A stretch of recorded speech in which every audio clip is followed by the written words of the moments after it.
열매로 알리라, 열매로 알리라 라는 제목으로 하나님 말씀 전하겠습니다. 본문은 교만한 바리새인에 대한 이야기로 시작합니다. 14절에 보시면 바리새인들은 돈을 좋아하는 자들이다 이렇게 명시하고 있습니다. 그러면서 했던 행동은 이 모든 것을 듣고 비웃었다라고 이야기합니다.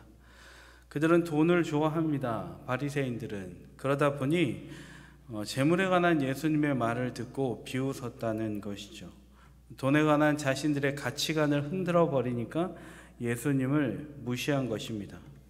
교만하면 특징이 있는데 남이 하는 말을 판단하고 정죄합니다. 그런 태도로는 자신의 문제를 못 보게 됩니다. 그러하니 변화의 기회를 놓쳐버리는 게 십상입니다. 그래서 우리는 남의 말을 판단하고 정죄하며 나의 귀를 닫고 있지는 않나. 우리는 일상을 살면서 직장이든 가정이든 어디에서든지 생각을 해야 된다는 거예요. 예수님은 그러면서 교만한 바리새인들을 폭로하고 고발하면서 15절에 말씀하십니다.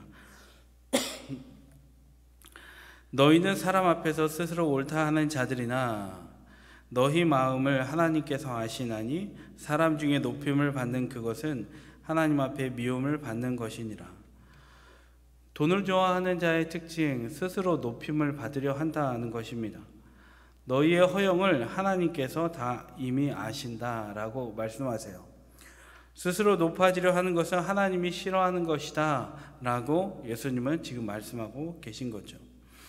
이와 같이 본문에는 자신에게만 몰두하는 사람들이 그렇게 계속 등장을 합니다. 오늘은 한 부자에 대한 이야기 그리고 죽은 나사로에 대한 이야기가 전개됩니다.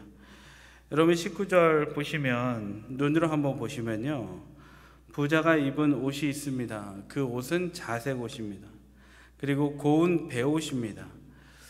다른 본문은 몰라도 이 본문에서만큼은 자색 옷과 베옷만큼은 호화로움과 허영의 상징으로 볼 수 있습니다. 그러니까 남에게 투자하기보다 자신에게 거치장, 겉모습, 높아져 보이는 것처럼 하려고 자기에게 투자를 과도하게 했다는 거예요. 반대로 20절을 보시면 나사로는 부자와 극명하게 대비됩니다. 부잣집 대문 앞에 남루한 모습을 버려져 있습니다. 부자의 상에서 떨어지는 거라도 좀 먹으려고 그렇게 노력을 했는데 그나마 그에겐 기회가 주어지지 않은 것 같습니다. 허른 옷을 개가 핥았다고 합니다. 이것은 그가 죽었다는 것을 의미하죠. 그 나사로, 죽은 나사로는 어디에도 귀속될 수 없었기 때문에 장례식도 못 치렀을 것입니다. 고독사한 그의 아픈 소리에 누구도 반응하지 않았습니다. 세상은 바쁘게 돌아가기만 했던 거죠. 그러나 이어지는 이야기를 들어보면 나사로의 인생이 비극적인 결말을 맞이하진 않은 것을 볼 수 있습니다. 22절을 여러분 눈으로 한번 보시면요. 죽은 나사로를 천사들이 받들었다. 비참하게 죽은 나사로를 천사들이 받들었다고 합니다. 유대 사상에는요. 의로운 자가 죽으면 천사가 받들어 모셔간다는 사상이 있습니다. 고독사한 그에게 드렸던 죽음의 그림자가 거치니까 안개가 거치니까 천사들의 보호를 받게 된 것입니다. 이후 나사로는 어떻게 됐죠? 아브라함의 품에 안기게 되었어요. 아브라함의 품은 낙원을 상징합니다. 야고보서 2장 23절에 아브라함을 하나님의 벗이라 칭하거든요. 하나님의 벗으로서 그는 낙원에 이르렀다. 이 이야기입니다. 그러다가 어느 날 악한 부자도 죽게 됩니다. 지금 이때는 이미 죽은 나사로는 아브라함의 품에 안겨 쉬고 있는 때예요. 그러다가 부자가 죽었어요. 부자는 성대한 장례식을 치르기에 마련이죠. 그러나 악한 자가 죽었으니 악귀가 음부로 데려간 것으로 볼 수 있습니다. 23절에 나온 것 같이 음부로 가서 극한 고통에 처한 것이죠. 부자는 아브라함의 품에 안긴 나사로를 바라봅니다. 나사로는 이미 아브라함에 안겨있고 부자는 장례식은 성대하게 치렀을 거예요. 그런데 음부에 가서 고통당하면서 눈을 들어 보니 아브라함의 품에 안겨있는 나사로가 보인 거예요. 이렇게 아브라함한테 요청합니다. 아버지 아브라함이여. 이것은 아브라함이 부자의 아버지여서가 아니라 극존칭하는 거예요. 아버지 아브라함이여, 믿음의 조상이기도 하죠. 아버지 아브라함이여, 나사로의 손가락 끝에 물을 묻혀서 찍어서라도 나의 혀를 서늘하게 해주십시오. 너무너무 뜨겁다는 거예요. 부자의 태도를 지금도 보면 나사로에 대해서 어떤 마음을 갖고 있어요? 여전히 자기 아래로 보면서 나사로를 심부름꾼으로 써먹으려고 하는, 여전히 깨닫지 못한 부자의 모습을 볼 수가 있습니다. 안 변하는 거죠. 그러면서 불꽃에서 내가 너무 고통스럽다 절규합니다. 지옥의 상태는 종종 이렇게 꺼지지 않는 불더미 속에서 고통받는 것으로 성경은 표현합니다. 이 불이 진짜 불인지 상징의 불인지는 여러 가지 해석이 있지만 고통 가운데 있다는 것은 확실한 것이죠.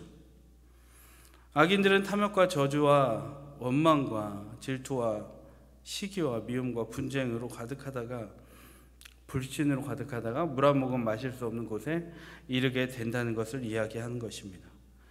그러니까 오늘 여기에 나오는 악한 부자는 거듭나지 않은 불신자를 상징하는 겁니다. 그러므로 그가 오늘 음부에 간 이유가 무엇일까요? 거듭나지 않은 교만의 열매 때문에 그는 오늘 음부에 이르게 된 것입니다. 그러나 나사로를 보면 그가 고통받는 삶을 살았지만 사후 낙원에 이르렀다라고 나옵니다. 근데 분명히 해야 될 것은 무엇이냐면, 나사로가 낙원에 이르게 된 이유는 그가 뭘 잘했기 때문이 아니에요. 선행을 많이 해서도 아닙니다. 그는 하나님의 은혜와 긍휼을 입고 낙원에 이르러서 위로를 받은 줄로 믿습니다. 우리도 나사로같이 고통스러운 삶을 살 때가 있습니다. 아무것도 할 수 없을 때가 있어요. 그리고 하기 싫을 때가 있어요. 우울감에 사로잡혀서 현실에서 그냥 도망쳐버리고 싶을 때도 있습니다. 그러나 포기하지 말아야 될 것은, 오늘도 아침을 먹고 새벽 예배를 드리고 아침 먹고 힘내며 살아야 될 것은, 그런 우리에게 나사로에게 찾아가신 천사께서 그리고 하나님의 영이 우리와 함께 하시는 줄 믿습니다. 결국 우리가 뭐를 해서 일어날 수 있는 것이 아니라 하나님의 긍휼이 우리 가운데 임해야 일어날 줄 믿습니다. 아픔과 고통 가운데, 오랜 기도 제목 가운데, 때론 얽히고 설킨 관계 문제 가운데 너무 힘든 가운데 있는 분 계십니까? 나를 더 이상 도와주지 않으면 난 일어날 수 없을 것 같은 상황 가운데 놓인 분 계십니까? 나사로 같습니까? 죽을 것 같아도 주님께서 끝이라 명시하지 않았습니다. 주님이 우리를 도와주실 줄 믿습니다. 말씀 맺겠습니다. 여러분, 돈은 오늘 이 이야기도 우리가 한번 같이 생각해 봤으면 하는데, 나사로는 자기가 가진 것을 내어주지 않아서, 부자는 자기가 가진 것을 내어주지 않아서 나사로를 죽음으로 몰고 왔습니다. 또 다른 말로 말하면, 현대적으로 말하면 돈을 내어주지 않아서 힘들고 어려운 자, 그가 죽어갔습니다. 여러분, 돈이란 무엇일까요?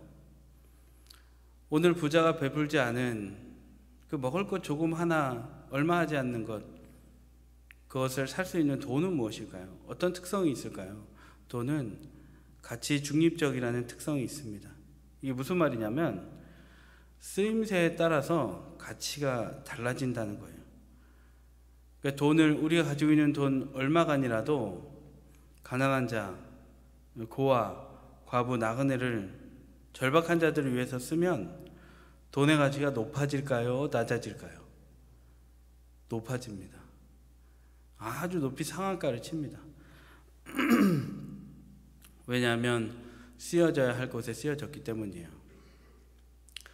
그러나 이 돈을 오늘 부자처럼 자기 유익을 위해서 쓰면 그 가치가 어떻게 될까요? 올라갈까요? 내려갈까요? 내려갑니다. 왜냐하면 돈이 우리에게 주어진 이유는 하나님 나라를 확장하는데 쓰기를 원하셔서 그 화폐라는 것을 우리에게 주셨기 때문이에요. 그러므로 우리가 생각해야 될 것은 무엇입니까?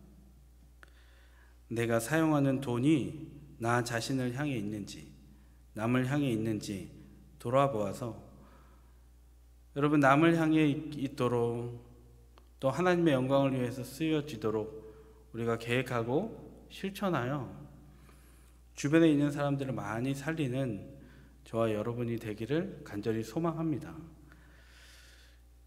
이것은 무엇이냐면 내가 가지고 있는, 내가 쓰고 있는 돈의 가치를 높이는 거예요. 똑같이 월 250을 벌고 300만 원을 번다고 생각해 보십시오. 그 돈은 중립적이에요. 근데 그 돈이 가치 있기 위해서는 내 돈이 오늘 나사로를 향해 있어야 할 줄로 믿습니다. 우리가 선행을 해서 구원을 받거나 낙원에 이르는 것은 절대 아닙니다. 그건 카톨릭에서 지켜온 전통이죠. 그 주제에 대한 반발로 개혁주의 교회가 일어나기도 했습니다. 그러므로 우리는 신앙이 어때야 되냐면 16절에 나온 것 같이 하나님 나라 복음인 예수님을 믿는 믿음으로 구원받는 것임을 확실히 믿고 살아가야 합니다. 그리고 동시에 17절에 오늘 우리 읽은 17절에 나온 것 같이 율법의 한 획이 떨어짐보다 천지가 없어짐이 쉬우리라 라고 말씀하신 것 같이, 그러니까 율법은 지켜져야 한다라는 거거든요. 믿음으로 구원받는 거지만 우리에게 있어서 행함도 정말 중요하다. 부자처럼 자색 입고 베옷 입는 그런 완악함을 가지고 있는 것이 아니라 믿음이 있어야 되지만 우리는 분명히 율법은 폐하여지지 않는, 율법이 천지가 없어지는 것이 쉽듯이 율법이 말하는 정신, 행함을 꼭 이 땅 가운데 하며 살아가야 된다라는 거예요. 왜냐하면 예수님은 열매로 그들을 알리라 하셨기 때문입니다. 그러므로 특정함을 받은 자, 구원받은 자에게는 반드시 열매가 맺혀져야 하는, 여러분, 우리에게 자연스러운 삶의 태도인 줄로 믿습니다. 여러분, 말씀을 좀 정리하겠습니다. 오늘 부자는 죽어서 음부에 갔습니다. 그가 왜 음부에 갔을까요? 그에게는 완악함이 있었습니다. 왜 완악함이 있었을까요? 그는 상징적으로 보면 거듭나지 못했습니다. 우리도 이 땅을 살 때 완악하게 살 수 있습니다. 나눠주고 베풀고 살지 못할 때가 있습니다. 때로는 누굴 여전히 미워하고 여전히 시기하고 질투할 수 있습니다. 아니면 힘든 자를 그냥 내버려둬서 죽든지 말든지 그냥 두며 살아갈 수가 있습니다. 그런 자의 모습에게 구원의 흔적을 찾아볼 수 있는가? 오늘 이 본문은 우리에게 질문하는 거예요. 여러분, 우리의 삶이 오늘 단 하나의 선행이라도 하는 부자와 다른 삶을 살기를 간절히 소망합니다. 가까이는 우리 동성교회도 제가 당연히 동성교회 부목사로 오기 전에 울진에 가서 산불 현장에 있는 교회를 돕고 그 지역을 도운 걸로 알고 있어요. 그게 부자를 벗어나는 길입니다. 지금도 산불이 났을 때 우리가 이곳에 있지만 그 사람들을 위해서 기도하는 것, 부자처럼 나사로를 나물라 하면서 그냥 두고 죽게 내버려 두는 것이 아니라 우리가 이 자리에서 함께 기도로 힘을 보태는 것, 그것이 바로 부자의 삶을 벗어나 열매를 맺는 그리스도인의 삶인 줄 믿습니다. 직장에서, 가정에서 그렇게 부자를 벗어나 구원받은 열매 맺은 삶을 살아가시는